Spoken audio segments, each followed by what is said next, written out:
isip ay puno ng pag-asa at pananabik na maglalakbay ng malayo at higit pa sa nakikita ng mga mata.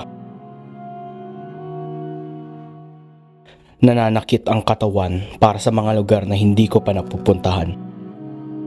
Mga mata'y hinahanap ang mga lugar na hindi pa nito nakikita.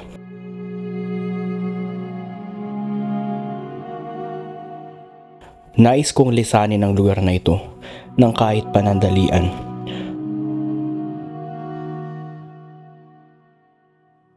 Tumahak sa landas na panibago.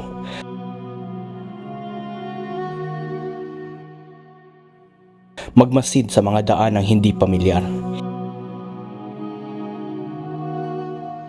Hinahanap ang aking sarili sa mga malalayong bayang hindi ko nakilala.